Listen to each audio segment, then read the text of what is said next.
Here in Kansas City tonight, the U.S. women's national team taking on New Zealand. Supposed to be a sellout crowd.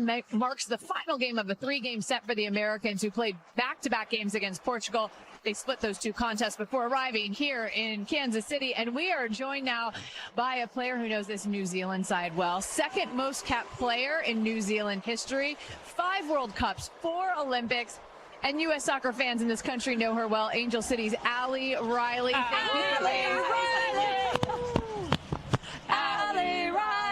Thank you for having me. This is so special. It's a little colder than Los Angeles, but I'm really happy to be here. Thank you. Talk to me about Los Angeles, because you have announced your retirement. You've not done yet. You've got another game to go, right? But you had the ceremony already out in LA. It was very emotional. The fans there love you. It's your hometown. Can you sort of tell us what that moment was like after all of these years having to say goodbye? It's not easy for anyone.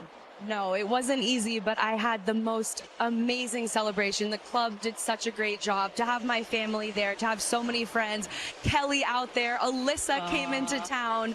It was, okay, it's not a moment you think or dream about too often, but if I could have had any night to celebrate my retirement, that was it. And I feel so grateful. There were so many tears. I think June Endo was more sad about my retirement than I was in the end, but it was overwhelming. And tonight it feels like the celebrations are continuing, and all my worlds are colliding, and I don't know what I did to deserve all of this. I'm just so lucky. Wait, I'll tell you who was overwhelmed. Ann Lutzenkirchen, our producer who's standing off to the side here, asked Alyssa Thompson what it meant to her to come back and see you, and Alyssa just started crying. And I'm like, Ann, what did you do? She got so emotional talking about what you meant to her. So sorry, we're making you emotional again. I'm always crying. Everyone's seen it. We've all seen it. Allie, you've done so much for New Zealand, for Angel City, anything off the field. I mean, I think about leading up to the 23 World Cup and all the things that you were doing to hype up New Zealand and soccer and women's soccer. When you look back, what can you take away, and what do you think is some of the most important memories to go on with? Well, that opening game in Auckland at Eden Park, that was something I dreamed of for 16 years. And we got that moment, and it's really sad to not be wearing the silver fern anymore. But I look out at these players, almost none of them who were part of that game, and now they will carry on this legacy, and they will have more than I ever did. And I'm just so proud, and I wanted to honor all the players who came before me. There's so many players who did so much to pave the way, and they never got a retirement celebration. They never got to win a game at a World Cup, play a game at home for a World Cup, and I got to do all of that. So all I want to do now is give back. Allie, your career, not just for the national team, but also club-wise. I mean, Rosengard, Chelsea, Bayern Munich, Angel City, the list goes on. I feel like you are Miss Popularity in the world of global soccer. No, not joking. But since you've been around for so long, you've seen the evolution of women's soccer firsthand. And now tonight, we're about to see a game played in the first women's Pacific built soccer stadium. How do you summarize all this that you lived and that you're witnessing present day? It is surreal to stand here because it was you and you who did that for me. And so to have just been a small part of now what we all have, and we get to watch and be a part of standing here, even if we're not lacing up our boots, we get to be a part of this and push the game even further.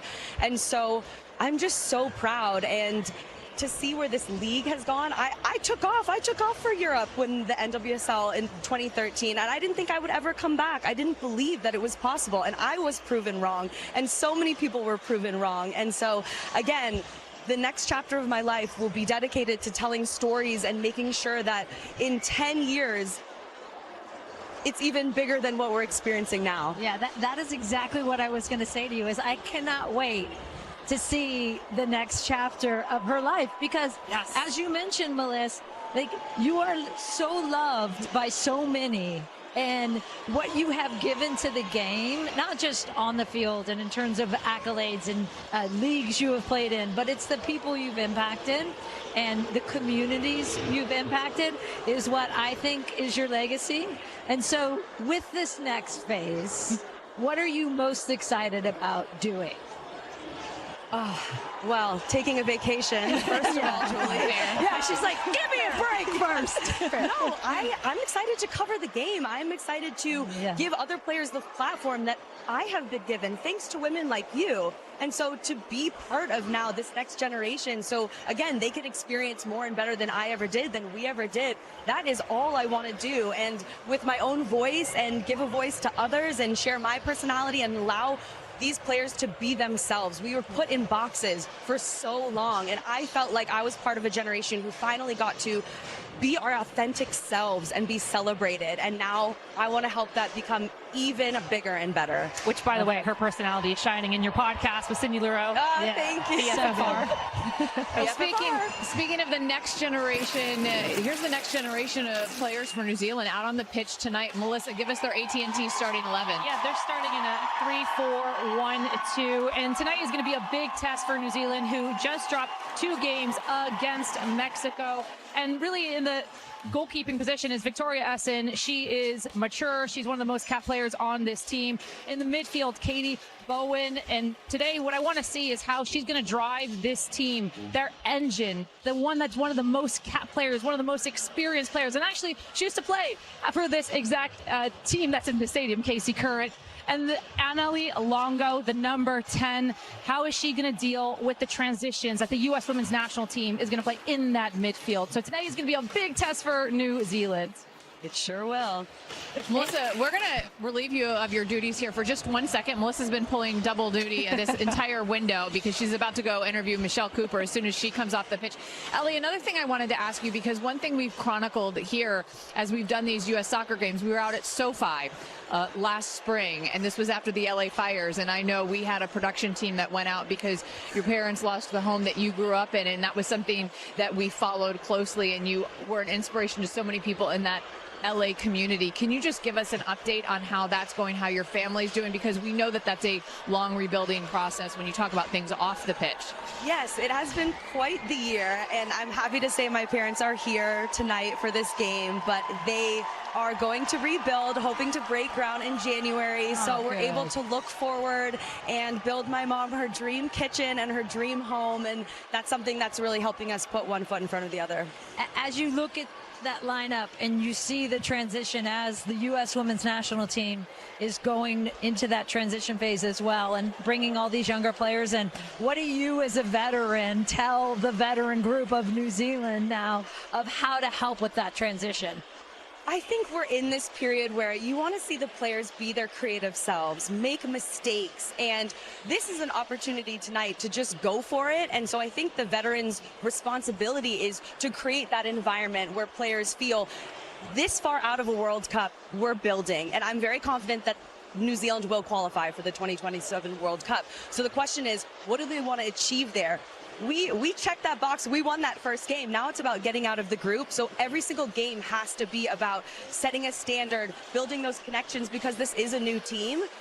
But it's always about the pride of representing New Zealand. It is such a special country with such a rich, unique history. The world got to see that in 2023. And I think the energy we felt during that tournament is enough to last a lifetime, a career. And so I hope those young players feel that every time they put that jersey on and go out and face top teams. Almost every time we play a team outside of our confederation, we're an underdog, but you have to believe. And that is what the vets, like a Katie Bowen, that woman has a winning mentality if I have ever seen one. So you bring that, but also it's about the connection between the players and the connection to the land. Well, we appreciate you stopping by because I know it's a busy night. Congratulations on your career. Thank you so much. We should have brought Kleenex out to the decks. That's our bad. We didn't know we were going to do that. Allie Riley, everybody, we're so happy to see her. We have so much more to come here on this AT&T pregame show, including Michelle Cooper going to join us live. That is the veteran, which she calls weird, Rose Lavelle, but she is the leader in caps tonight.